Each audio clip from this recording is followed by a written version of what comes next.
दिव्यवाणी में आप सभी का स्वागत। हम सभी जानते हैं कि भाद्रपद मास की चतुर्थी को गणेश चतुर्थी मनाई जाती है और इसे विनायक चतुर्थी या कलंक चतुर्थी भी कहा जाता है।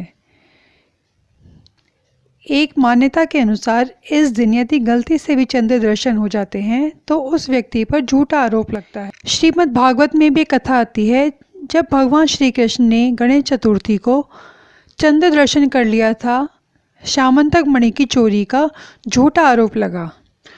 तो चलिए पंडित जी से हम कथा सुनते हैं, इसके पीछे क्या कथा है। कथा कुछ यूं है कि एक बार श्री गणेश भोज के बाद वापस घर लौट रहे थे। रात्रि का समय था। मूषक राज की सवारी चल रही थी। मूषक राज के साथ हंसते खेलते अचानक वे मूषक राज के ऊपर से गिर पड़े। उन्हें थोड़ा अजीब लगा। वे उठने ही वाले थे कि हंसी के ठहाके चारों तरफ गूंज उठे। उन्होंने नजर उठाई तो पाया कि चंद्र महाराज हंस रहे हैं। वे उनके तोंद का मजाक बना रहे थे, उनके हाथी के स्वरूप का मजाक बना रहे थे। ये देख श्री गणेश क्रोधित हो उठे। उन्होंने चंद्रमा को उसी समय श्राप दे डाला। उन्होंने कहा कि अगर तुम्हें अपने रूप पर इतना ही घमंड है तो मैं तुम्हें श्राप देता हूं कि तुम धीरे धीरे क्षीण होने लगोगे और तुम्हारी रोशनी समाप्त हो जाएगी।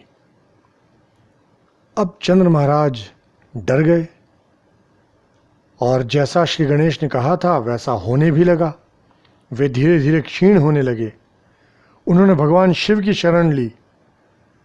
शिव ने उन्हें अपनी जटा में धारण करके उनके प्राणों की रक्षा तो की, लेकिन चंद्रदेव ने फिर श्री गणेश से क्षमा मांगी।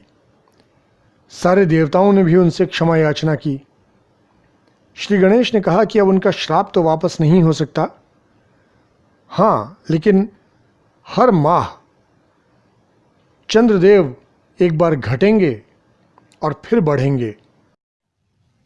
तब से चंद्रमा का चक्र चलना शुरू हुआ कि वे एक बार पूर्णिमा के लिए पूर्ण होते हैं और उसके बाद घटते हुए वे काले पड़ते हैं। साथ ही ये भी कहा जाता है कि ऐसा जिस दिन हुआ उस दिन का नाम गणेश चतुर्थी पड़ा और गणेश जी ने यह भी कहा कि इस दिन जो भी चंद्रदेव को देखेगा उस पर कोई विपत्ति आ सकती है। तब से ऐसी कथा है कि गणेश चतुर्थी के दिन चंद्रदेव को नहीं देखना चाहिए, उनके दर्शन नहीं करने चाहिए।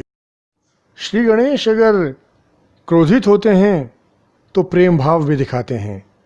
आप भी उनकी पूजा अर्चना कीजिए और उनके आशीर्वाद का लाभ लीजिए। धन्यवाद।